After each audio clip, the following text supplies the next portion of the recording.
Hello everyone, this is Lord Rimuru. I am here to bring you guys fanfiction that you will surely enjoy.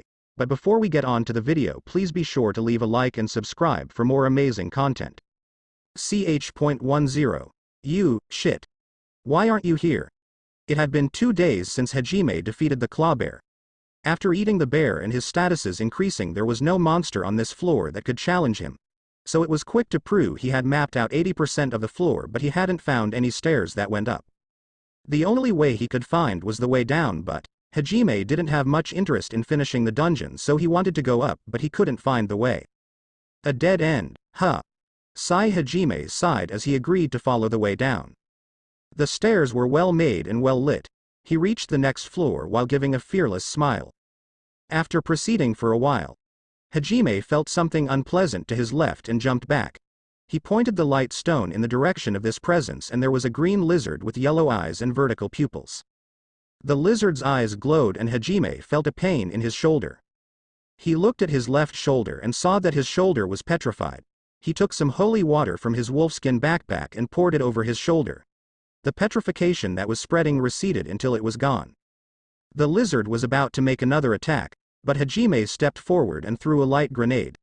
The stunned lizard took a donner shot and died. This floor was very dark. The floors above had always been very well lit with green stones, but this floor was totally dark. Hajime was using a green stone that he picked up on the other floor to light the way. Hajime continued on his way and killed several magical beasts on the way. He wanted to rest, so he made a base inside the wall with transmute. Time to eat. He ate the basil, an owl that speared its paws like a rifle, and a 6-legged black cat. As he ate, the pain coursed through his body. That meant that the monsters here were as strong or stronger than the clawed bear. Hajime finished eating and checked his status. His status increased a little and he gained resistance to petrification, night vision and presence detection. It would have been nice to petrify things with your eyes, he said, disappointed. Night vision was exactly what it said, and presence detection detected living things within 10 meters of him even if he didn't look. Hajime replenished his supplies and easily passed that floor now that he had night vision and presence detection. The floor that Hajime was on now had the floor covered in tar. Hajime analyzed this tar and found that it was highly flammable, so he had to be careful when using donner, or he would blow up the whole floor. This tar also made it difficult to move around, so Hajime used several rocks for support or aerodynamics. At that moment, Gachin, a magical beast with rows of teeth, appeared beside Hajime. It had a shape that could be described as a brown shark. What? Why didn't the presence detection detect it? Hajime thought as he dodged the creature's bite. Tisk, it doesn't matter if I can detect it or not. I will kill and devour you. The creature entered the tar like a shark in the sea and disappeared. Hajime apparently lost his balance, causing him to receive an attack from the shark. Of course it was a trap. He rolled over and shot the shark from above, taking care that the shot didn't catch on the tar. Well, let's see why I didn't detect it. Hajime made a makeshift base, ate his meat and looked at his statuses. They increased a little and he gained the skill of concealing presence and resistance to physical attacks. I see. Well, let's continue. Hajime continued his conquest of the dungeon. Things have been easier now that Hajime has hide presence. He can just hide and kill the monsters with one shot now. Of course, there have also been some difficult monsters, like a monster that released paralyzing gas. Hajime only survived because he put a small bottle of ambrosia behind his molars for emergencies like that. With that monster he gained resistance to poisons. He also passed through some very complicated floors. Like one floor that was a big forest. This floor had so much humidity that it made Hajime uncomfortable, and the monsters there were giant centipedes that were disgusting. But it also had some monsters that Hajime found fun to fight. Like tree ants. They were moving trees just like in the video games. They used their branches to hit Hajime and threw fruits at high speed. After killing them, Hajime ate some of these fruits and was thrilled with delicious taste, and after that he became a crazy tree ants hunter. Before he knew it, he had descended 50 stories. He found a giant door with 2 giant statues of creatures that looked like cyclopses. These statues stood beside the door like guards. It's like Pandora's box. I wonder what's in there. Well, no matter what it is, I'm going to survive and go home. Anyone who gets in my way I will kill. He spoke with a fearless smile on his face. Hajime prepared his things and approached the door. The lock on the door had 2 spherical fittings with magic circles engraved on them. Strange. I've studied a bunch but I've never seen this magic formula before. When Hajime realized that he was weak, he decided to expand his knowledge to compensate and studied various types of magic formulas. If he never heard of this one, it was a really rare magic formula. Could it be ancient magic? He formulated some hypotheses and came to a conclusion. Well, let's cross over with transmutation like I've done so far. Hajime started to use transmutation on the door, but then, ooh! A scream ran through the entire room. Hajime leapt back and looked. The 2 statues were broken and out of them came 2 gigantic cyclops. Well, that's a classic after all. It really was just like in the video games. Monsters coming out of statues just as the player was about to open the door was standard. The other cyclops also gave a shout, ooh, dopan. The sound of a gunshot resounded and the cyclops who was screaming fell hard to the ground. The other cyclops looked at his perplexed friend and then faced Hajime. What? Did you think I was going to stand by and watch you guys scream? Hajime picked up Donner and shot the still-living cyclops. Dopan, dopan, dopan, dopan. The cyclops was shielding himself from the shots with his arms, but realized that he wasn't going to last long and went on the attack. He tried to punch Hajime, but Hajime deflected with divine step and shot the cyclops in the head, killing him. Those cyclops were worthy of pity. They have probably been sealed up here for a while waiting for a challenger, and when one finally arrived, the cyclops couldn't even make his villain speech. Hajime went to remove the meat from one of the cyclops and saw something glowing inside the cyclops' body. It was a sphere. He removed the sphere and realized that it fit perfectly into the lock of the door. Ah, so this is where it was. He pulled out the flesh of the other cyclops and found another sphere glowing as well. Then I'll eat their meat, door first. Hajime slotted the spheres into the door, causing the ancient magic formulas to glow and unlock the door. Hajime slowly opened the door while looking around. It was a large room that was completely empty with only a metal cube about 10 feet high in the middle of the room. This cube was black with bright green details, but the most important detail was not that. An girl? Yes, there was a girl trapped in the cube. She had her body from the shoulder down buried in the cube. She had golden hair, a very white skin, and looked to be around 14 years old. Hajime didn't go into the room or come closer. He was afraid that it was another cliché and that when he entered the room, the door would close and the girl would give a mischievous laugh. He was about to close the door when he heard. Who? The girl spoke in a weak voice. Sorry to bother you. My mistake. He spoke and began to close the door. Wait. Please help me. No chance. Hajime looked like a demon abandoning a poor little girl. Why? I won't do anything, so please. The girl was desperate. She couldn't move her body, but lifted her face to plead with Hajime. Hey, this is the bottom of the abyss. How could I free someone who is obviously sealed in here? It would be a disaster. There's nothing useful here then. He opened the door and spoke to the girl. Being turned down so coldly and directly, the girl raised her voice as if she was about to cry. Wait. I'm not bad. Wait, Hajime ignored her pleas and started to close the door, but before he could. I've been betrayed. He stopped closing the door. He stood still. 0.10. 0.20 seconds the time passed and Hajime stood still with a bitter expression. He had no reason to help her. Nor did he know why she was sealed up, and he couldn't even prove if his words were true. But still Hajime started to approach her. Ah, what the fuck am I doing? He sighed. He was shaken by his betrayed word. He should have left his past behind by now. In this place the grudge was a distraction and Hajime decided to leave it behind. But still he continued to approach the girl. Why am I doing this? He asked himself several times. Oh, maybe he didn't go all the way, he muttered.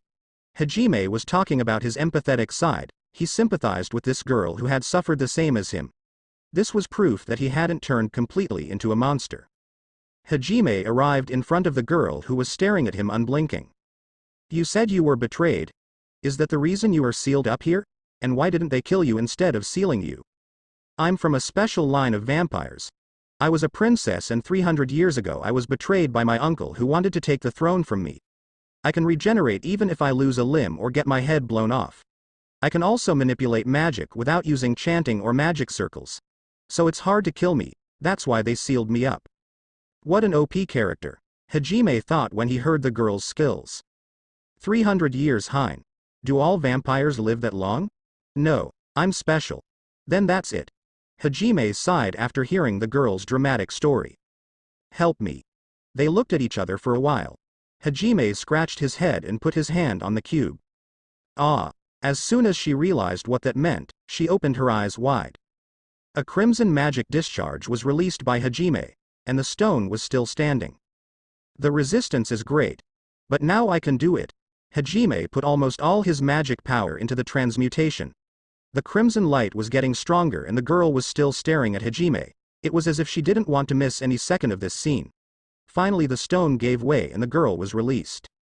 Hajime sat down on the floor tired and went to get a bottle of healing water.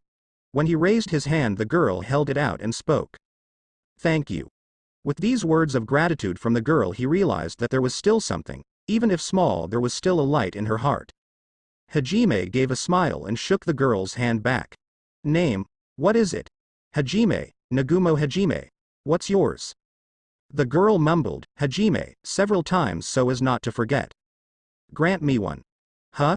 You want me to give you a name? Did you forget yours or something? She shook her head in denial. I don't need my other name anymore. The name you give me will be enough. Even if you say that. Her eyes were gleaming with anticipation, and Hajime had no way to deny it anymore. How about you? Ue. In my language it means moon. Her red eyes in that darkness reminded me of the moon. If you don't like it you can change. From now on I'll be you, thank you. Oh for now. Hajime took the clawed bear skin from his backpack. Put that on. You can't stay naked forever.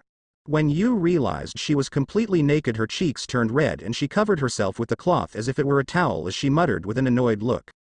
Hajime, pervert. He knew that nothing he said would improve his situation so he stayed quiet. Hajime drank the ambrosia and then froze.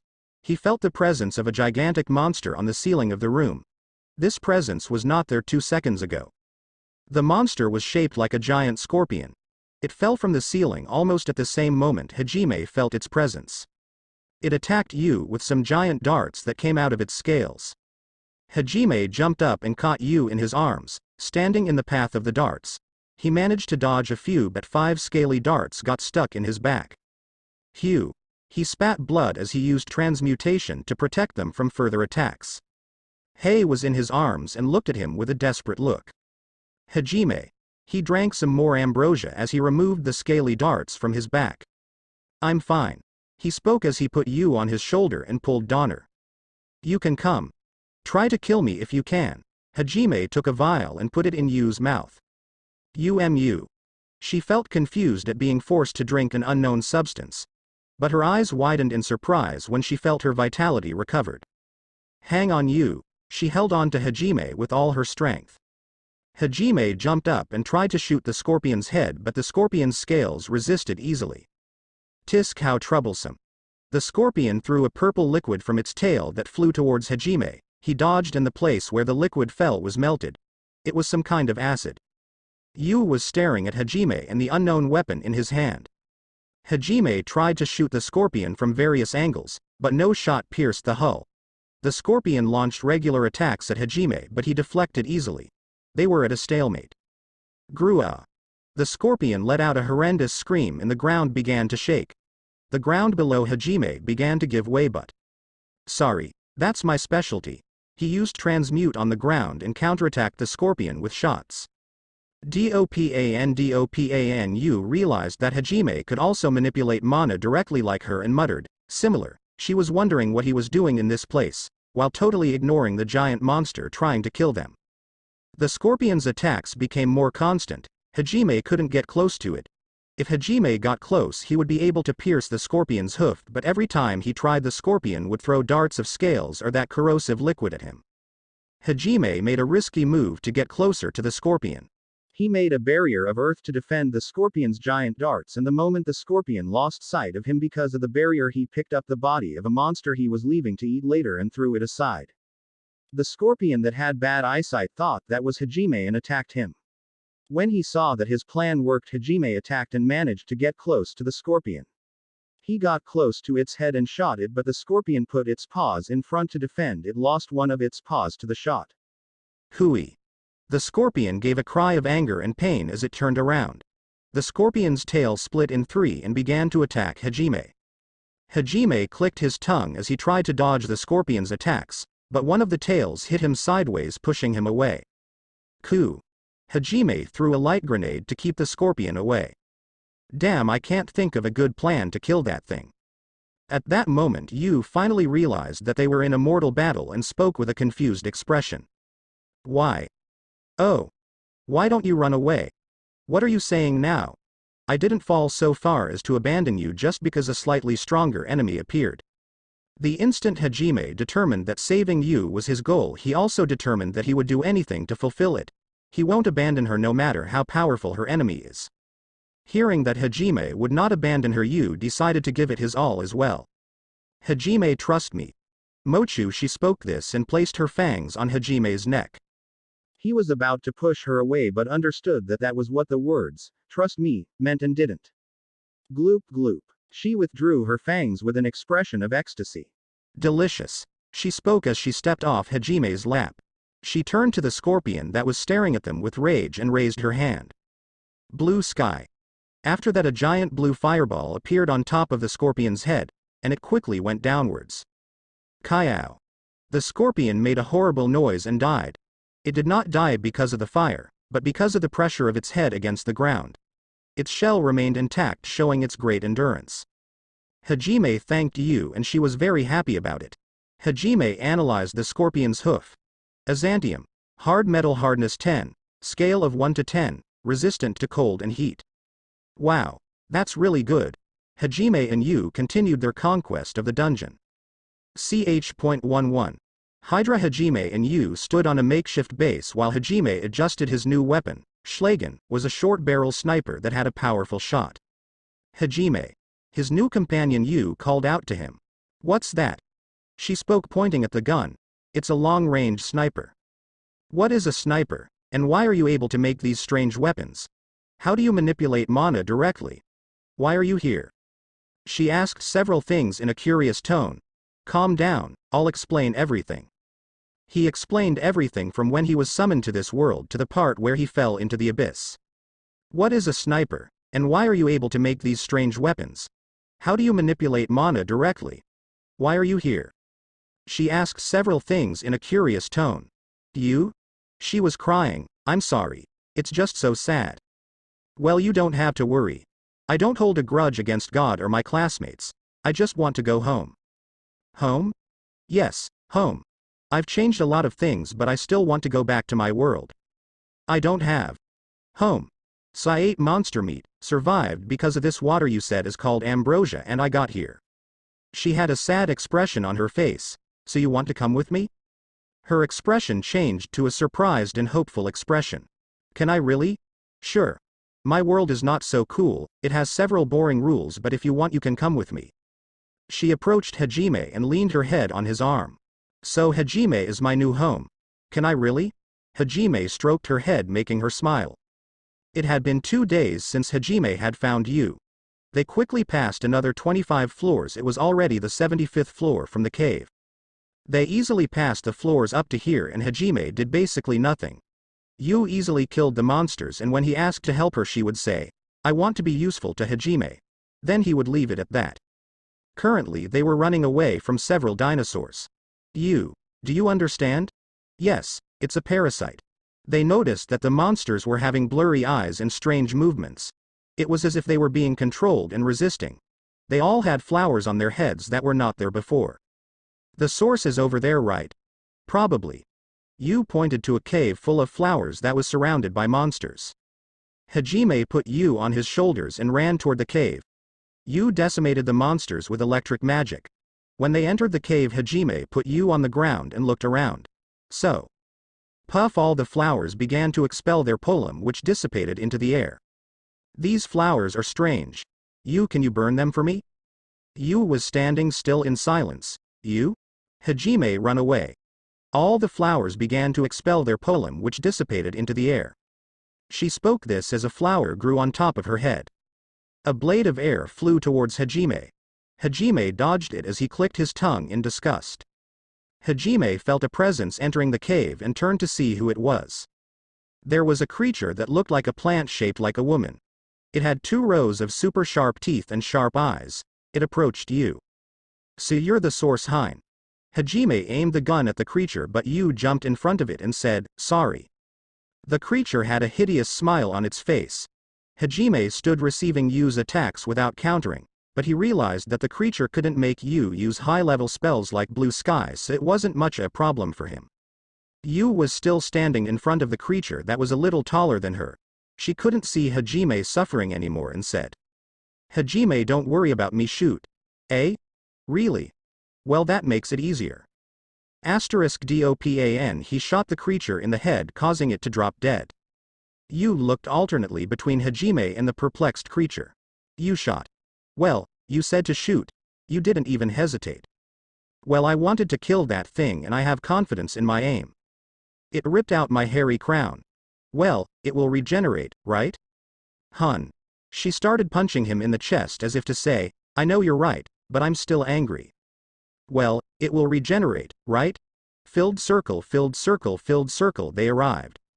75 stories later, on the 150th floor from the cave, they saw a gigantic door in great condition. It was well detailed with drawings that seemed to show a sky full of clouds. I have a feeling. Me too. Let's go, they declared, opening the door. They entered a gigantic well-lit room. The room had 6 gigantic pillars near the walls. The height of the room was 200 meters high, which was probably to fit the monster that was about to appear. 75 stories later, on the 150th floor from the cave, they saw a gigantic door in great condition. It was well detailed with drawings that seemed to show a sky full of clouds. A gigantic magic circle appeared. It glowed brightly and a dragon appeared with a gigantic body with 4 heads of different colors. Yes, it was a Hydra. Hajime muttered softly. You, let's go. Hajime ran to the left and Yu to the right. DOPAN *DOPAN *DOPAN *DOPAN.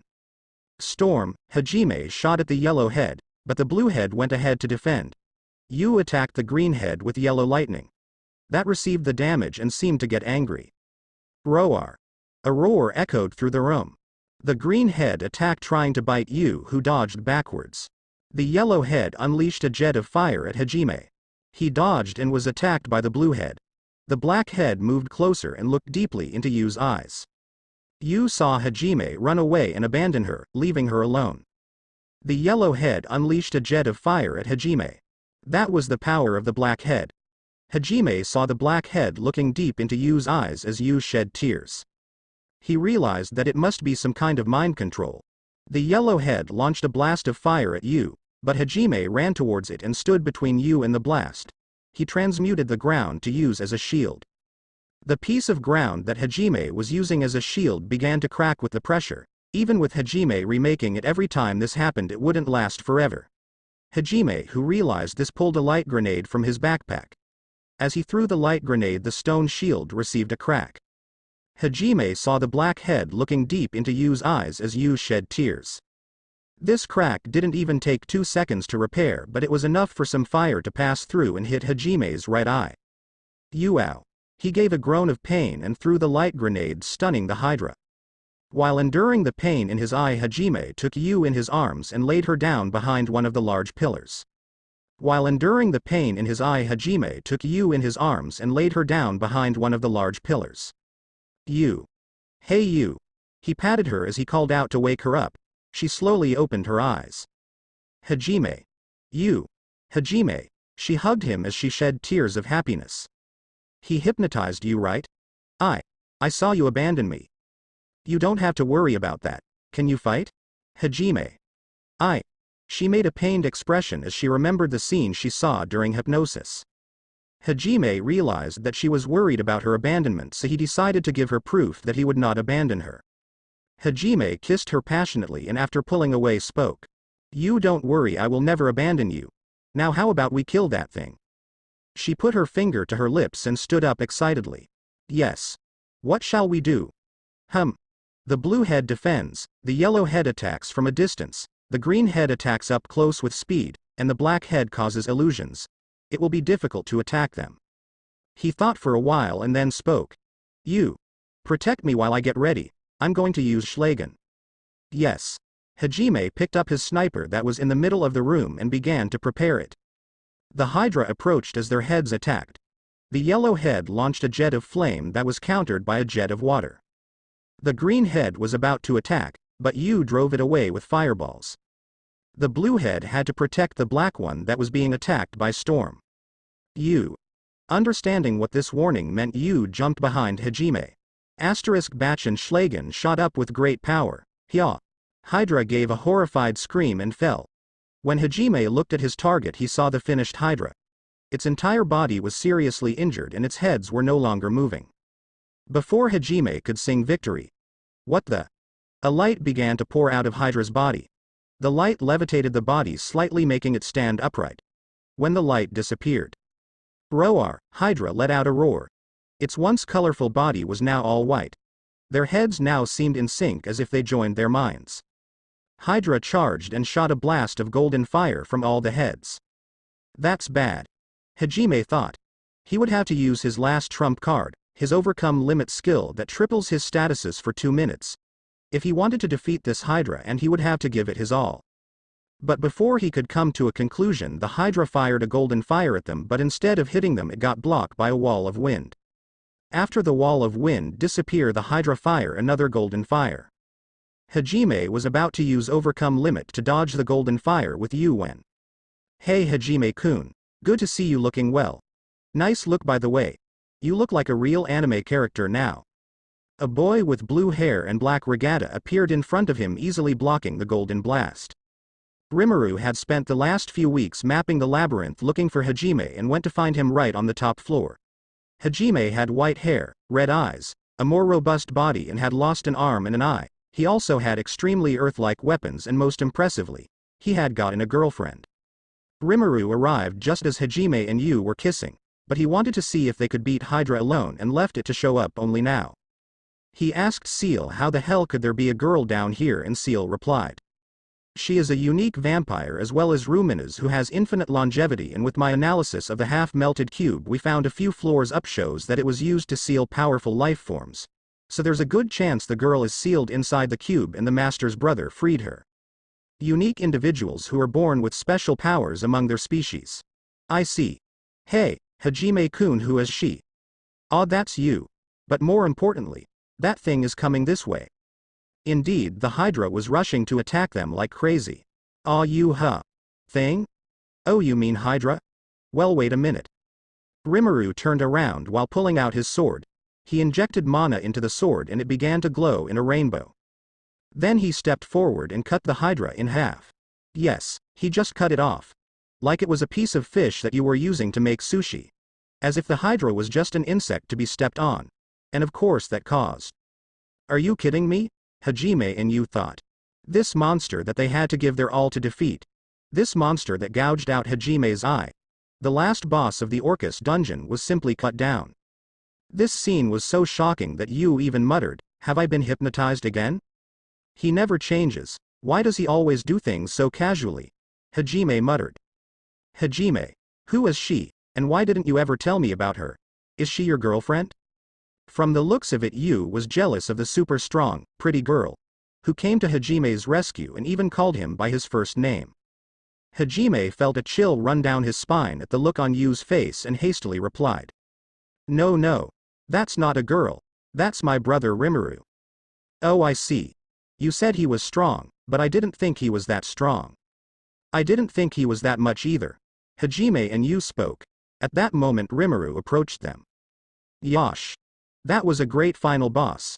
Hajime-kun, how about we talk in the next room? From the looks of it you have something interesting there. Sigh, that's fine, let's go Yu. She nodded in agreement, and they headed for the last room. They opened the door that was at the end of the room and saw a huge mansion in a large courtyard. This place was lit by an artificial light that looked very much like the sun. They left it to investigate later, and Rimuru picked up chairs that neither Hajime nor Yu could tell where he got them from. They sat down and started talking. Wow. You really had a rough time. And about who threw the fireball at you? It was Hayama, right? Hajime finished recounting the events since he fell off the abyss. It was probably him. I see. But you better not hold a grudge, I didn't want my brother obsessed with revenge. Rimuru turned to you and spoke. So you are a vampire? Yes. And you were trapped in that room for how long? It was 300 years, right? Hajime made a strange expression when Rimuru asked that. It was as if he knew what answer was coming, but he was also surprised that Rimuru knew the answer for which he had to press U several times. Yu was surprised, but then looked away and spoke. It is rude to talk about a lady's age. Ah. Yes, sorry. So you were a vampire. Hajime, who didn't want to continue on that subject, interrupted. Okay. I already talked about us, but how did you get here so fast? Hajime asked. Oh, that? Well, I came down. What do you mean you came down? What about the monsters? Hajime asked, half shaken. Ah, yes, yes. He shook his head in agreement and continued. They kept wanting to play, when I was coming. They kept attacking me all the time. And I found that very annoying, so I killed them all. Oh, Hajime-kun, did you see that there were some monsters that looked like the ones in the video games? That really cheered me up. Well, yes. Hajime was a little embarrassed, but he couldn't deny it. He was also excited when he saw the treants and some other monsters. Well, now that we're done, how about we see what's in that house? Maybe it's a treasure chest or a super strong weapon, or maybe there's someone in there who will say something like, ha ha ha, you thought it was over. I'm pretty curious. Well, yes, I'm curious too, but I hope there isn't another final boss. Hajime, who saw that Rimuru was wishing he had someone else to battle, wanted to ask, why are you so excited? But he decided it was better to ignore that. It seemed that Rimuru had received some influence from his subordinates who were fighting maniacs. They arrived at the house. The door was open, so they went in. It was a very well-designed mansion with 2 stairs going up to the 2nd floor as a throne in the middle of the room. On this throne was a skeleton dressed in men's clothing, and in front of it had a distinctive magic circle. Well, I'll go first. Hajime spoke and climbed into the magic circle. The magic circle glowed and Hajime felt his memories being searched. It was probably to see if he hadn't cheated somehow to get here. When that process was over. Hello, I am Oscar Orcus. A hologram of a young man dressed just like the skeleton on the throne appeared. I have a story to tell you. It is about the purpose of the creation of the great dungeons. He began to speak, and the summary of the story was, the gods have gone mad. In the era that is now known as the Ancient Era, the races were at war over different religions, and a group of humans fighting this war realized what the purpose of their god was. God just wanted to have fun watching men fight. So this group of humans decided that their goal would be to protect humanity from God. This group started to call themselves the Liberators. God, who didn't like this one bit, made both humans and demons think that the Liberators wanted to destroy the world. The Liberators who were attacked by those they swore to protect were wiped out. Only the 10 strongest were left. These 10 had a special magic that today is called ancient magic or God Age magic. The 10 Liberators got together and created 10 great dungeons, leaving their special magic to those who completed the dungeons in the hope that in future generations someone strong enough to defeat the gods would appear. That is the purpose of the great dungeons. I'm not going to ask you to kill God or force you to do so. I'm just telling you this story so that you don't blindly follow God's teachings. I don't know if you are a good person or a bad person, and I don't know why you are here. The only thing I want is for people to be able to live by their own will. Leaving that message, the hologram disappeared. Hajime, are you okay? Yu asked. Yes, and it seems I have gained a new magic. It can interfere with materials and modify them. You can make artifacts. Yes. Yu was wearing an amazed expression. Do you guys want to try it too? Ancient magic doesn't hurt anyone. Yu agreed and climbed into the magic circle. The message repeated itself and she stepped out of the magic circle. Did you get it? Yes, but my compatibility with that magic is low. Good, my turn. Rimuru stepped up into the magic circle, and when the message ended. Warning. Supreme Skill King of Metals Polyphemus acquired. Oh. So these ancient spells are supreme abilities. Yes, and since they are natural to this world, they could help us get back to our universe. I see.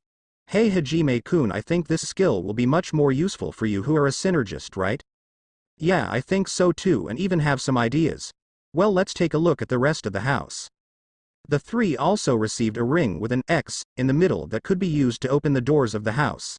They found a library with notes of various things that could be done with the new skill. They also found a workshop, a luxurious bathroom, several rooms, and when they found a room with a portal out of the labyrinth they celebrated. After exploring the house, Rimuru remembered something. Ah. That's right, Hajime-kun, I forgot to tell you that I have a way to get your arm back if you want it. That way was the total healing wells he had brought from his world. Seal was also developing a healing skill, but it wasn't ready yet. Really? Well, I'll have that, but not right now. Hey. After reading some of those books I found that I can make an artificial arm and eye. They would be much more powerful than my normal arm and eye, but when we get back for Japan I'll take that method. I see. So when you say you are going to do things to get stronger, are you planning to stay here a while longer? Yes, you and I have decided to stay here a while longer, but if you want you can go ahead. No, I will stay too. I have some ideas for some artifacts we could create too. Okay then. Rimuru actually wanted to look for Shizu, but he realized that Hajime had changed a lot in that month in the labyrinth and he wanted to make sure that Hajime's soul didn't fall into darkness. So he decided to stay put. Hajime actually became much kinder than before after knowing that he had not been abandoned. Not only did Rimuru come to rescue him, he also found out from Rimuru that Kaori still believed in Hajime's survival, which made him feel less lonely. He also had Yu by his side now. So they stayed for about 1 month producing artifacts. The day after they killed Hydra. Ah, I missed that. Hajime was in a large jacuzzi relaxing. It had been weeks since he had taken a relaxing bath. It's really good. Someone spoke next to Hajime. Yu, I told you I wanted to take a bath alone. Fufu. Yu laughed as she took off her towel. Wouldn't it be better if you covered yourself with something? Hajime asked, looking away embarrassed. No, I want you to see. Yu, my body doesn't please you? He fell into the trap. No, it's not that, it's just. Then come, you can look. She stood in front of him and spread her arms wide. He looked directly at her and tried an evasive motion when he realized that a certain part of her body was growing. I think I'd better go. My brother is probably waiting. No, I told him to give us privacy. Good anyway. He tried to get up. I won't let you. She spoke happily as she held him up. In the dungeon, Hajime always avoided Yu's advances, including when she rubbed against him sleeping. He couldn't have any distractions, but now he had no imminent danger, so. Ah, what the hell? He kissed her as he lowered his hand to a certain spot. Hun. Yu gave a cute moan, and the rest I will leave to your imagination. After a month of producing artifacts, Hajime, Yu and Rimuru decided to return to the surface. Hajime now had a black metal arm. And a magic eye. Both had various uses, and the magic eye was covered by an eye patch. They produced various weapons and even some vehicles. They stored everything in the ring they made called the treasure chest. Hajime and Yu had one, but Rimuru didn't need one because of his separate space ability. They also made new, sturdy clothes. The sturdy clothes were the idea of Rimuru, Seal, who taught Hajime how to make them. Hajime and Yu have been training hard this time as well and have become much stronger. By the way, Hajime's status now was, name, Nagumo Hajime. Age. 17 level. Blessing. Crest of the Storm class, Transmutation Artist. Strength. 11,950 Vitality, 14,150 Stamina, 11.670 Agility, 14,450. Magic Power. 16,780 Magic Resistance, 16,780 Abilities. Accurate Transmutation, plus Mineral Investigation, plus Mineral Separation, plus Mineral Fusion, plus Replicate. Transmutation, plus Transmutation Compression, Magic. Manipulation, plus Magic Emission, plus Magic Compression, plus Remote Control, Stomach Iron, Stomach Lightning. Cloak Divine Pitch, plus Aerodynamics, plus Teleportation, plus Great Kick, plus Speed of Light, Aerial Claw Knight. Vision Long Range Vision Presence Detection, plus Special Perception, Magic Detection, plus Special Perception. Detection of Presence, plus Special Perception, Detection of Magic, plus Special Perception, Detection of Presence, plus Special Perception, Detection of Magic, plus Special Perception. Special Perception, Heat Detection, plus Special Perception, Conceal Presence, plus Ghost Step, Poison resistance, paralysis resistance, petrification resistance, panic resistance, resistance against all elements, foresight, Vajra, magical penetration, great arm, coercion, telepathy, high speed, magic recovery, magic conversion, plus vitality, plus regeneration, overcome limit, magic generation, language comprehension. The maximum level for humans was 100, but since Hajime was no longer fully human, his level exceeded the limit and became. Yu didn't have a status board, so it wasn't possible to tell how much, but she also became very strong. Still, they couldn't beat Rimuru in 2vs1 training. Every time they lost, Hajime would say, "As I thought, you're a cheater." Rimuru thought he was someone else who was playing for the second time with the character from his first save. The divine crystal finally stopped dripping, leaving them with a few jars of ambrosia. He used pieces of the divine crystal to make some mana recharging artifacts for Yu. And here they were. Ready. Yes. They activated the magic circle and went to the surface. Side story. Before Rimuru, Hajime and Yu decided to return to the surface, Rimuru could be seen laying down next to a river while looking up to the sky, as he can't help but remember all the good times he had spent with Shizu and Chloe. He remembers how he kissed Chloe when she confessed her feelings to him. He remembers how he said he loved her so much, as well as promising to marry her after saving Shizu. He remembers going back in time thinking how easy it was going to be to save Shizu. He remembers all the time he spent with Shizu. How they would go up to a certain hill in Tempest. How the hill had a perfect view of Tempest. He remembers every time they would look over that hill they would see how much Tempest has grown. From a village to a town to a city, then to a nation. He remembers Shizu telling him how she doesn't want to leave his side and how he swore never to leave her side. How he swore never to let her down, and how all these promises has been eating him alive. In his mind, no matter how much he misses Chloe, finding Shizu was a lot more important. In some parts this has caused him to make selfish decisions. In the end, Rimuru going back to that same hill alone just didn't have the same feeling and effect. Actually, he felt depressed. He would feel how alone he could really be. This is the moment he realized Shizu was the key to his heart. Each time, the guilt he feels would start eating away at his soul, whether it was to abandon his own people while freezing their whole existence or it was to leave a whole world to be destroyed. He would keep moving forward just to find Shizu. For him, turning back was never going to be an option, or at least it's way too late to turn back now. To him, he can't turn back. Not when he had witnessed Shizu's death over and over again, not when he started turning into a cold, dark person. If it wasn't for both Seal and Chloe, Rimuru might have continued his path of ruthlessness, not giving a crap about a single thing. The pain he had gone through would have turned a normal person insane. The same would have happened if he had truly lost everything. In Rimuru's 1,000 years of reincarnation, he had gone through a lot of things. Misery, death, pain, guilt, all of it. Seal was the only one there to support him. In the end, he started going back to his normal self. Thanks to Seal, he eventually returned to his normal, bright, warm self. Now his present self, he isn't like what he was before. Like when he wouldn't care what he had to do to find Shizu. Now he cares for the people around him. He would help people instead of ignoring it like what he would do before. He envies Hajime and Yu. He really misses Chloe, but his guilt won't allow him to face her. But his desires to see her is rising as well. Unbeknownst to Rimuru, his guilt and his desires are fighting. If his desires won, Rimuru not even realizing, he would have unfrozen the whole Tempest and Chloe. If his guilt won, their existence would stay frozen, unknown to himself that the whole flow of time in the cardinal world had returned to normal, and in his new journey he will meet his missed beloved. But which one? Well, it's a story for another day.